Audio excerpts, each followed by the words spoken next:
Hola a todos y bienvenidos a un nuevo vídeo Chaman Experience, tu blog de fotografía y vídeo convertido en canal de YouTube. En el vídeo de hoy voy a hablar acerca de todos esos hábitos, esas técnicas que pueden hacer que consigas reducir el nivel de ruido tanto de tus fotografías como de tus grabaciones. Sí, el vídeo de hoy vale tanto como para fotógrafos como para videógrafos. Y el vídeo este está precedido del primer vídeo de teoría en el cual te hablaba de qué es el ruido y de sus características y de qué tipos de ruido había. Y todo esto te lo dejo en el vídeo aquí en una tarjetita. O sea que vamos a pasar a cómo evitar este ruido tanto en fotografía como en vídeo. Vas a ver que realmente es muy sencillo, no tiene complicación alguna, ya que al ver todo esto que hemos visto ya más o menos te vas a poder hacer una idea de cómo es. Pero vaya, vamos a echarle un vistacito rápido a cómo evitar el ruido. Lo primero de todo es que tengas el hábito de limpiar tu cámara y de cuidarla al máximo. No se trata solamente de limpiar el sensor con la perita hasta de aire cada 2×3, sobre todo si tienes una cámara mirrorless, ya verás que se ensucia enseguida el sensor si es que estás haciendo mucho cambio de objetivos. Yo básicamente la limpio varias veces en todos los rodajes prácticamente. Eso por una parte. Por otra parte, no se trata solo de mantener el sensor limpio, sino de cuidar la cámara en general. Por ejemplo, si estás haciendo fotos, me lo invento, en un sitio en el que hay sol y tienes la cámara en una mesa en la cual le está dando el sol, vas a hacer que la cámara se desgaste mucho más que si te la guardas en una mochila y esa mochila la pones en la sombra.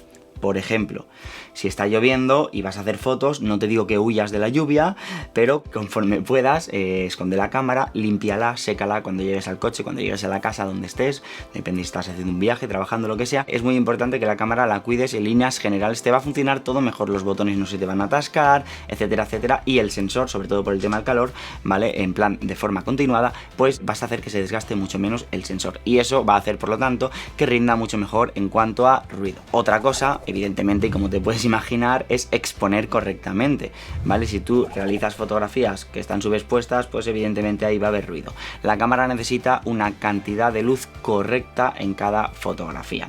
Otra cosa también es no sobreexponer mucho en edición, ¿vale?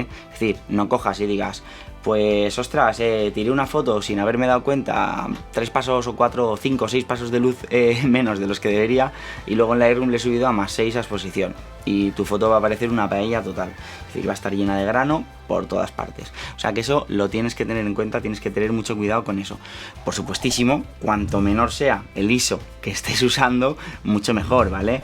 Es decir, si disparas a ISO 100, vas a ver que vas a tener mucho menos ruido que si disparas a ISO 6400. ¿Qué pasa? Que hay situaciones en las que no depende de nosotros, simplemente estamos en cuevas, en sitios muy oscuros, pero en verdad sí que depende de ti, porque probablemente te podrías llevar un puntito de iluminación extra que no va a molestar tanto la escena. No, es que me gusta la luz ambiente que hay, y sabes que con la iluminación no va a ser exactamente lo mismo con la iluminación artificial. Bueno, pues puedes disparar una luz rebotada, ¿vale? Con un paraguas, con un lo que sea, en cualquier tipo de superficie que tengas que sea de color neutro para que no te tiñan las fotos. Podrías, por ejemplo, disparar ese flash, disparar ese foco, lo que sea, para que dé un poquito de luz ambiente. Y pues importante, no le metas mucha caña al foco de luz o al flash que vayas a usar, porque si no, sí que va a corromper totalmente esa atmósfera de la escena, la cual es un poquito así más tenebrosa, ¿vale? Más oscura y tal, y que es lo que está precisamente provocando que nos salga más ruido en nuestras fotografías. Pero sí que es cierto que en estas situaciones aún así depende un pelín de ti que consigas reducir un poquito ese ISO gracias a aportar un poquito más de luz.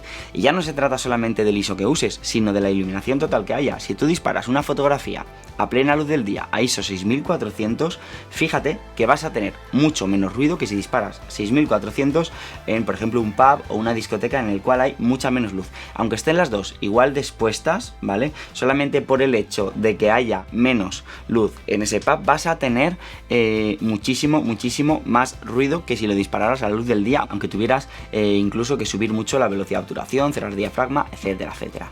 Y por cierto, si no te enteras de algunos de estos conceptos, abajo te dejo también en la descripción el curso básico de fotografía, de vídeo, etcétera, etcétera, por si quieres informarte un poquito más y avanzar un poquito más rápido en estas materias. Otra cosa muy importante que tienes que hacer para evitar que te salga mucho ruido en las fotos, más que evitarlo es conseguir solucionarlo de forma más fácil, es que no dispares en JPG, dispara siempre en formato RAW, como le quieras llamar, ¿vale? El caso es que si disparas en este formato vas a tener mucho más margen de error a la hora de editar, eso en caso de fotografía. Y en caso de vídeo vamos a poner el equivalente, y es que intentes, atento cuento porque no es lo que te vas a esperar, y es que intentes no disparar en los perfiles de color logarítmicos. Normalmente se suele decir que estos son los perfiles de color que suelen utilizar la gente más profesional, etcétera, etcétera, en cámaras mirrorless y demás. Los perfiles logarítmicos no son para todo el mundo, tienes que saber iluminar la escena correctamente para no tener ruido. Conforme subas un poquito el ISO en estos perfiles, se te va a llenar la imagen de grano, es decir, estos perfiles son solamente para gente que sabe lo que está haciendo en vídeo. Entonces te recomiendo que en vez de usar eso utilices algún perfil neutro, pero que no sea tan agresivo, ¿vale? A nivel de dejar la imagen tan plana como puede ser uno de los perfiles logarítmicos estos. Ojo, no he dicho que esté mal ni muchísimo menos usar perfiles logarítmicos, que ya me veo aquí a la gente con cuchillos y debajo de mi casa con antorchas, ¿eh? No estoy diciendo eso, pero sí que es cierto que si no tienes mucho nivel de vídeo todavía, mejor que no utilices estos perfiles logarítmicos o te saldrá mucho grano. De hecho, tengo un artículo en mi blog en el cual explico cómo evitar el ruido cuando usas perfiles logarítmicos slog, porque es una pregunta muy típica que le pasa a la gente. Ostras, este perfil se supone que es el más recomendado y me sale un montón de grano. Pues es evidentemente por cositas de estas. Ah, y por cierto, también te dejo abajo el enlace al artículo este sobre el ruido, por si quieres leértelo, por si quieres ver información un poquito más detallada, por si quieres poner algún comentario simplemente. Y otra cosa jodidamente importante es que apagues la cámara cuando puedas. Hemos hablado del tema del calentamiento en cuanto a por temperatura, por ejemplo, en cuanto a que no la pongas al sol, etcétera. Pero ya apagar la cámara cuando puedes. Te pongo un ejemplo. Estás en una boda y te estás desplazando y has hecho fotos en la iglesia y tienes que ir al banquete, ¿vale? Pues en ese camino no te dejes la cámara encendida, porque aunque no esté trabajando la cámara como tal, aunque no esté grabando, igualmente, sobre todo, por ejemplo, en cámaras mirrorless, ¿vale? Que el sensor es como que está trabajando más rato, ¿vale? Pues estás calentando la cámara al final. Apágala y ponla en la sombra. Es decir, en todo momento en el que puedas evitar que la cámara se sobrecaliente, evítalo, ¿vale? Haz que se enfríe, cuídala, lo que te he dicho antes, básicamente lo mismo en cuanto a apagarla. Que sí, que para algunas situaciones vas a querer siempre tener la cámara encendida, y más si tienes una cámara Sony, como es mi caso, que tarda un poquito demasiado en encenderse para no perderte algunos momentos. Pero bueno, sí que es cierto que hay en algunas situaciones en las que sí que te puedes permitir apagarla. Apágala. Y el último consejo de todos es que dispares a ISOs nativos. Los ISOs nativos son los ISOs a los que la cámara como que se resetea entre comillas y empieza a trabajar el sensor de forma mucho más fácil. Generalmente de toda la vida el ISO nativo de las cámaras suele ser ISO 100 o ISO 200. Y de hecho, por ejemplo, en mi Sony el ISO nativo, si no me equivoco, es 100, pero tiene la opción de ISO 50. Pues bien, es posible incluso que le salga menos ruido a ISO 100 que a ISO 50, aun siendo un ISO más bajito. ¿Por qué? Porque el 100 es un ISO nativo. Hay muchas cámaras que tienen ISO nativo dual, es decir, que además del ISO 100 o el ISO 200 o el que sea, el nativo, el primero de todos, el más bajito, ¿vale? Además de ese, hay cámaras que tienen otro ISO nativo que es 12800. Entonces, ¿esto qué quiere decir? Sobre todo para videógrafos, que esto afecta mucho a videógrafos, es que si estás grabando en situaciones en las cuales tienes que subir el ISO a 8000, 10000, pues si el ISO nativo de tu cámara, el segundo, es 12800, si grabas a 8000 o 10000, probablemente vas a tener más ruido que si grabaras a 12000, aunque sea un ISO más alto. Ojo, esto hay que tenerlo en cuenta.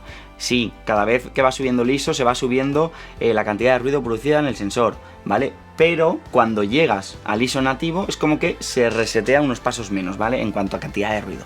Lo digo así para que lo entiendas más o menos, ¿vale? Pues eso, que intentes disparar siempre a ISOs nativos. Cuando estás cerca de ellos, disparas a ISOs nativos, sobre todo cuando es ISO dual. En el segundo, que ya es un ISO mucho más elevado y te va a producir más ruido.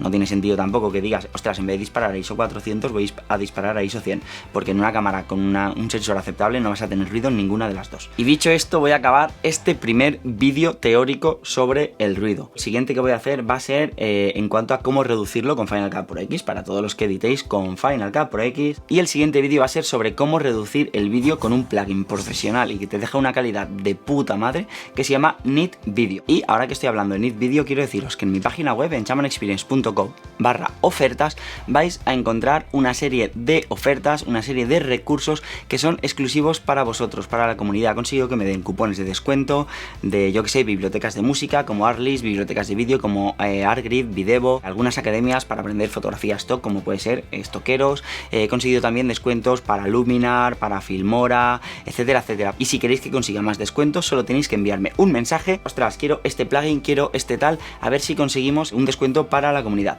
Y dicho esto, ya sí que sí, termino. Espero que te haya resultado interesante. Deja un comentario si pienses que tienes algo de información que añadir, o si tienes alguna preguntilla que hacer, dale like, compártelo con quien pienses que le puede resultar interesante, suscríbete, y como siempre te dejo cositas por aquí y te dejo cositas por aquí.